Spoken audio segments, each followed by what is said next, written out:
Takže v rámci projektu zdraví a zdraví životní styl je zastoupen sport. Proto jsme vám vytvořili krásný několika sportů. Kontinuální pro zdraví lidí říká americká studia, ve které je uvedeno, že $1 vložený do sportu přináší úsporu zdraví $4. Dneska jsme si pro vás připravili členky sportu a začneme s velikou slavkou. Ale to vás znamená. Tak já bych vás možná na program a bude urvaný, který nás předvedl.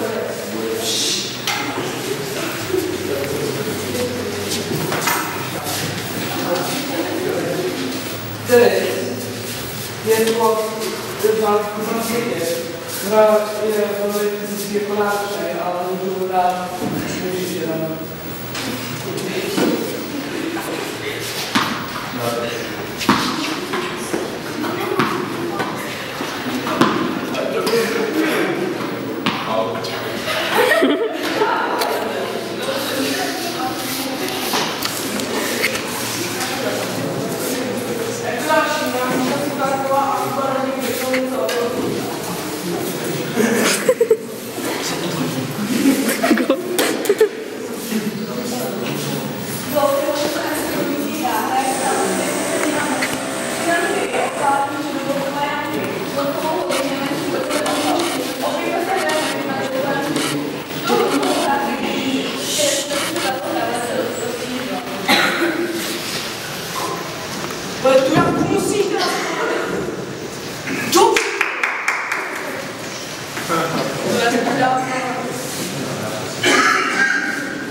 Florbal je něco jako fotbal a hokej dohromady. Hraje se s hokejkama a určitě míč není velký fotbalový, ani to není kluk, ale je to malý míček s dírkama, je další jako tenisový míček.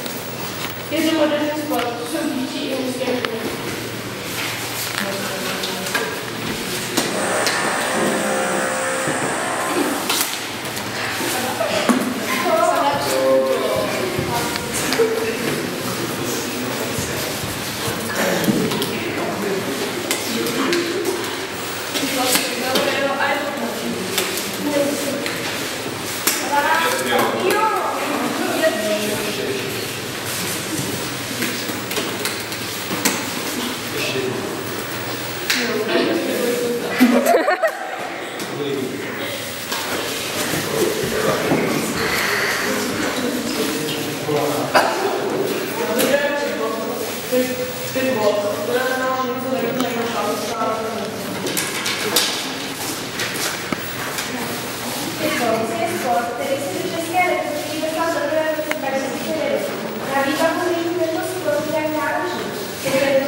Občas se předvádějí na speciální vypravice pro větší bezpečnost.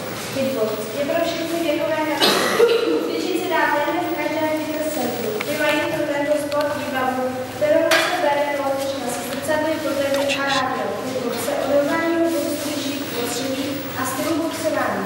Hitboxu se boxuje na hlutí. Jak asi pobíhá reklama na Hitboxu, po příchodu do fitcentra a předvojení do sportovního bandáže poté že jsou tady svalu a šrát.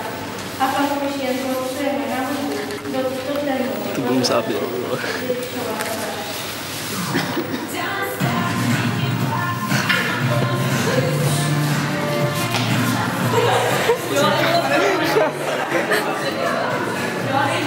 Tak tohle ještě dáme na face, ty. Já z toho budu dělat video na YouTube. Cože? Z toho budu dělat video na YouTube. Super. Prosím tě, že mi vystřihneš.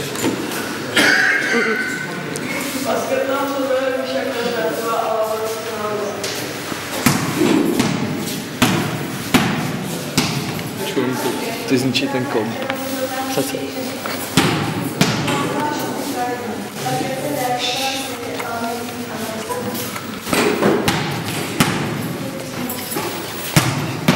To je Lukáš. Proč?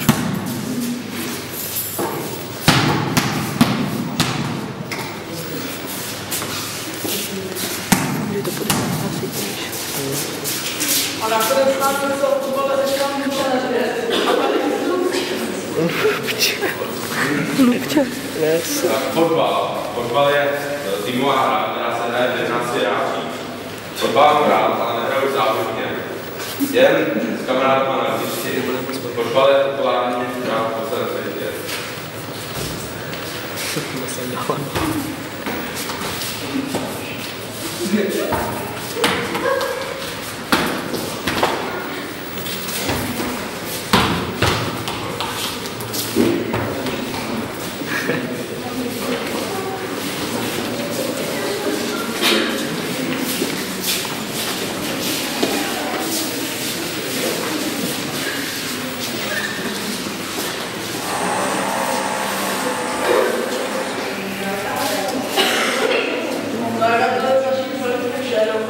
Vstupuju.